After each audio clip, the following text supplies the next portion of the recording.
The headlight switch is fairly straightforward, but it's not backlit. But when you start turning it, it'll show up here on the screen what it's doing. There's a dimmer switch here to the left of the steering column, and it's not just for the gauges. So let's go ahead and cycle through this real fast. And you can see it's for the backlit buttons and other things as well.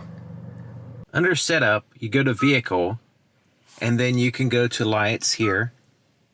And that's where you'll find all the light options. So you have your ambient light, which you can choose the color. So you have different colors here, red, blue. You can see it changes here. There's like a purple, looking pretty good. And it doesn't have to be super dark. You can actually see it somewhat during the day as well. And it illuminates in the area. So like some ambient lights have just a line or something. This actually shines a light on a surface, which, you know, is useful in addition to it having a light color. So there's the different colors there. But you can also set up a custom color here on the screen and choose the one you want. So usually there's not a hot pink, so let's go ahead and choose a hot pink here. But yeah, that's how you adjust the ambient lights. But there's also, in the ambient lights, you can adjust the brightness here. You can link it the drive mode. And you can also dim and darken conditions. I don't really care for that.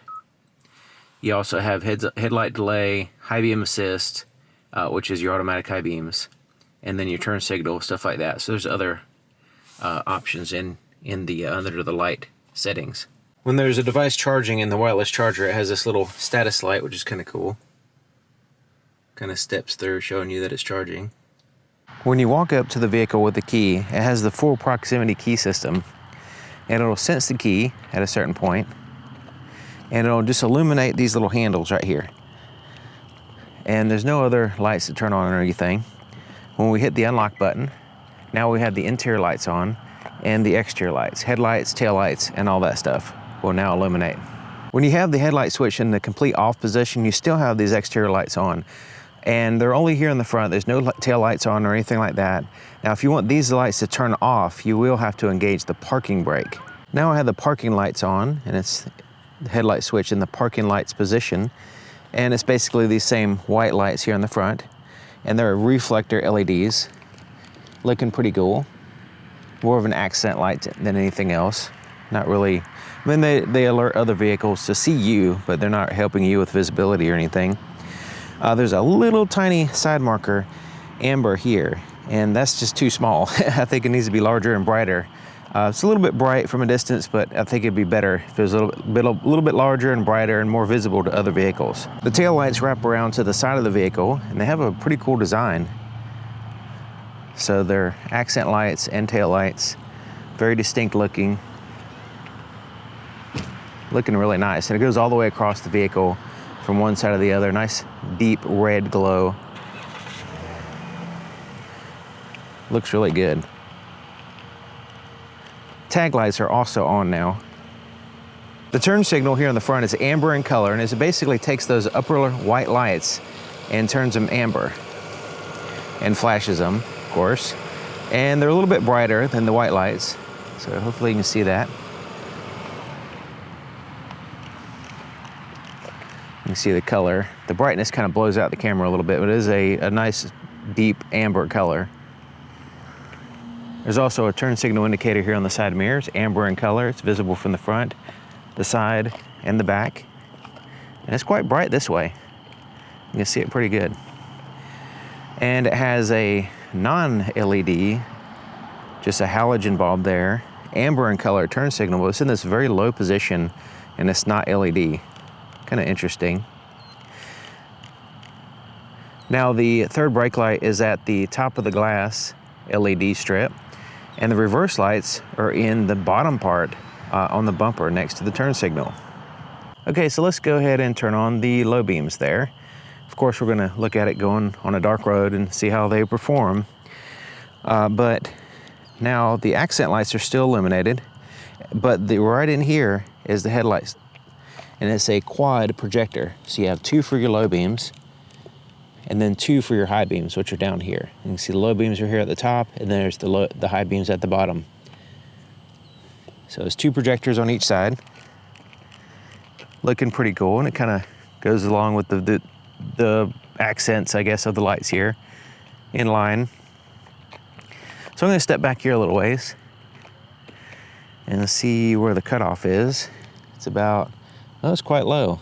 Oh, it's about 2 feet, a little bit over 2 feet off the ground. So it's a low cutoff. We'll see how they perform on the dark road, of course. This is what the vehicle looks like. So now let's go to the high beams. And so now the high beams are those lower projectors join in with the upper ones. So now we have the low and the high beams on, and they all work together to give you additional light. And I like the way it has additional light that turns on instead of just a single point that just refocuses or whatever. So we have 4 projectors on each side. So, you know, has a good possibility it might work well. So we'll actually see what they look like. The cargo area has a single light here on the left side, and it is very poor because we only have a single light. And I don't know if you can tell, this area is completely dark.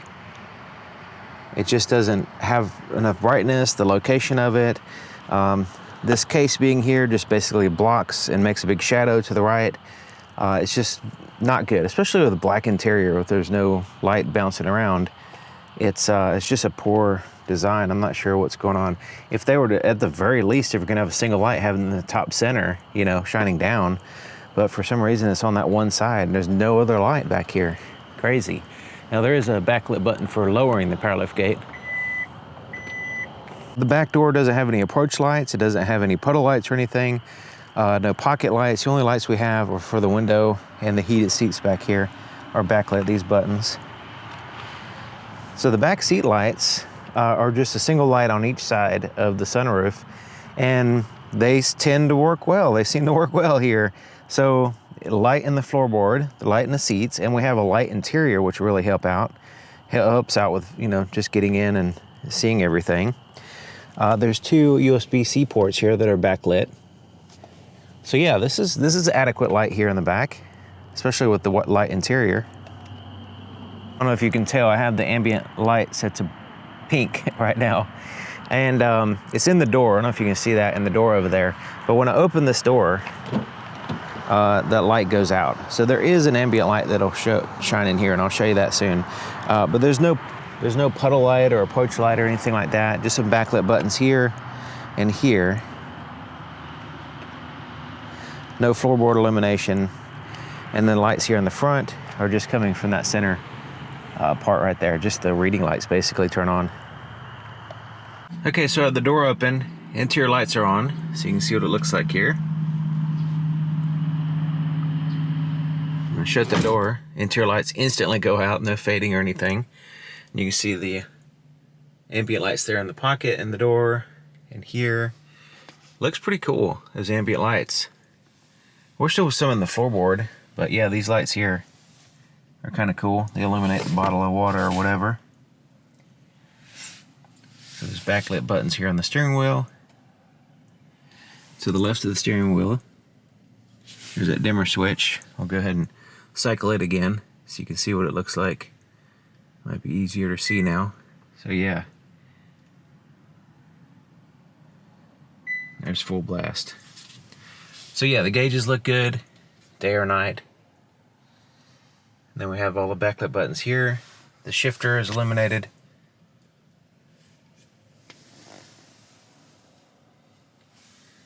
And you have the ambient light, pink light in here, which comes in handy because it gives you a color accent, but also it illuminates this whole pocket here, including back here.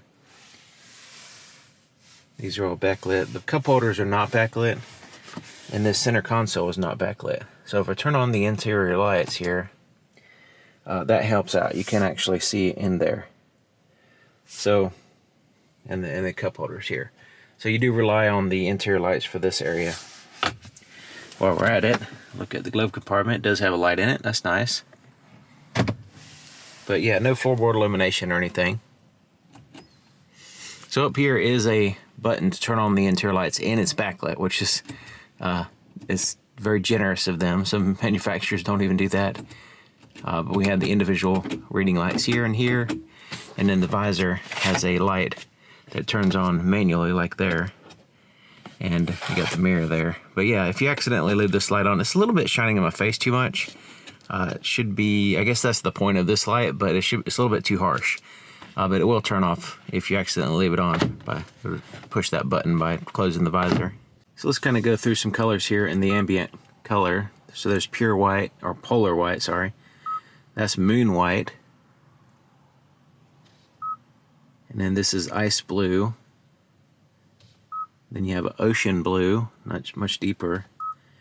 Jade green. Orchid green. That looks good. Freesia yellow. Probably not saying that right. Sunrise red, that's cool. Aurora purple. Lightning violet. And then of course we can set up a custom color. So I had you can basically set whatever you want. It has a color wheel here.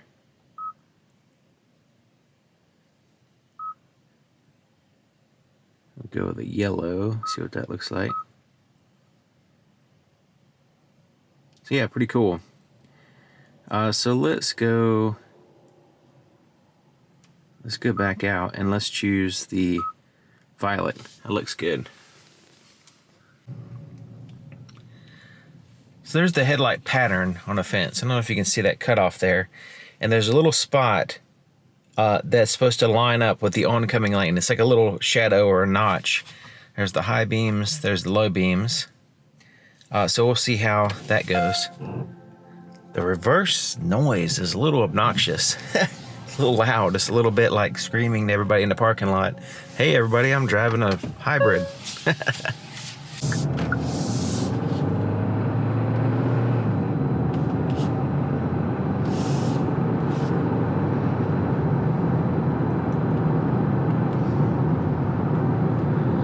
Okay, so yeah, those shadows, let's see how they're gonna do here. Look a little bit patchy. This person's gonna turn on the high beams on me. So yeah, they're somewhat in my lane and somewhat in the other lane.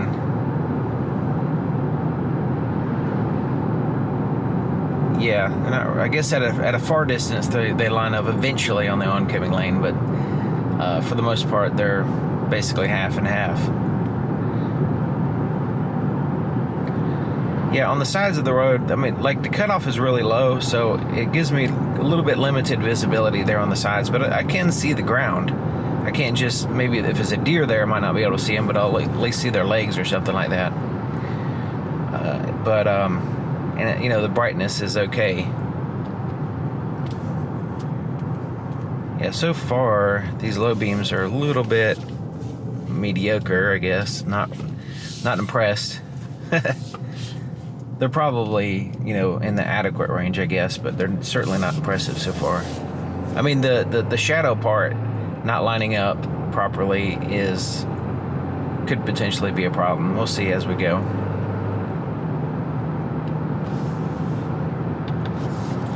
Okay, so there's the low beams. Yeah, the brightness isn't all that great. A little bit of patchiness, and yeah. And the shadows are just a little bit, they're just not really lined up right. They don't really look good, and they don't look right. Let's go to high beams.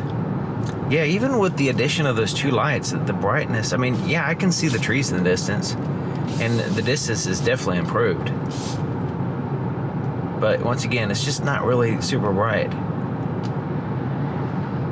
Yeah. I mean, they're certainly adequate, and they're more impressive than the low beams, that's for sure.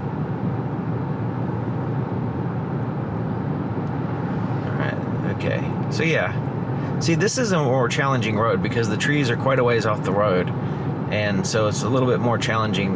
The light has to project everywhere. The pattern is actually pretty decent, other than those shadows that still remain from the low beams. You can kind of like still see them.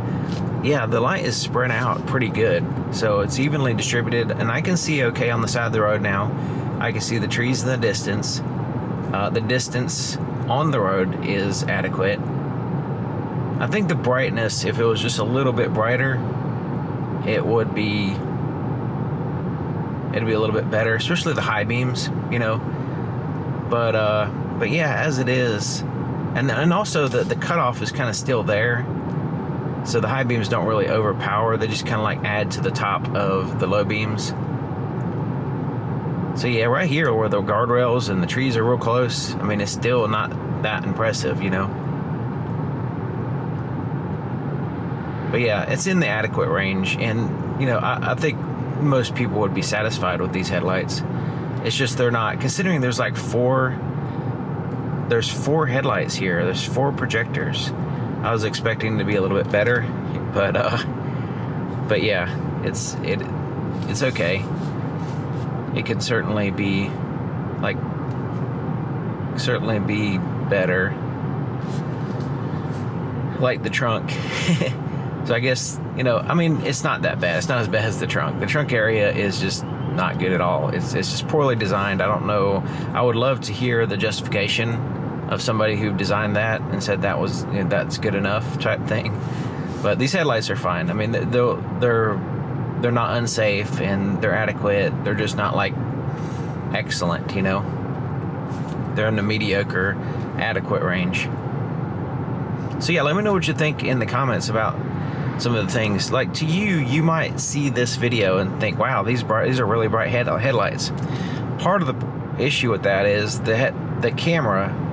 I have the camera brightness set a little bit brighter than what you would actually see, so that way you can see the pattern and you can see the shadows I'm talking about, and you can see a little bit more detail, especially considering you're probably watching this on a phone, which is adjusting the brightness of your screen automatically, so it's not gonna be, you know, at 100%, right? So that's why I try to give you the best view I can, and then try to describe it the best I can, what I'm actually seeing, you know. But yeah, let me know what you think in the comments regarding the cargo area and some of the pluses and minuses, and what your pluses and minuses are.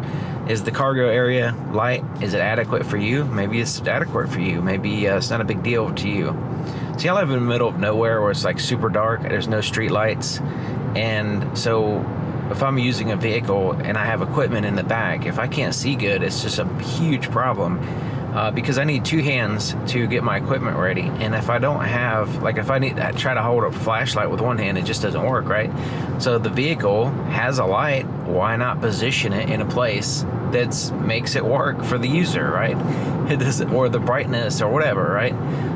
So it just doesn't make a whole lot of sense to me sometimes with especially the cargo area, or just not having a light in the glove compartment, or, you know, center consoles. You know, there's certain places where you kind of need a light, right? And you don't want to have to get out a flashlight to try to look for something. You want the vehicle to have lights like they've always had. You know, like a lot of vehicles over the years have had lights in certain places, like the glove compartment.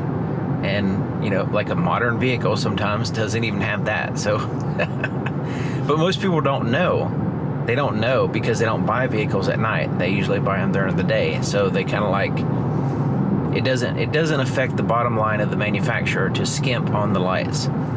So if they're doing a good job with the lights, that means that they're taking into consideration the user experience after the sale. And so that's very important to understand. If that's what they're doing when they do that, then that's a positive thing in my book.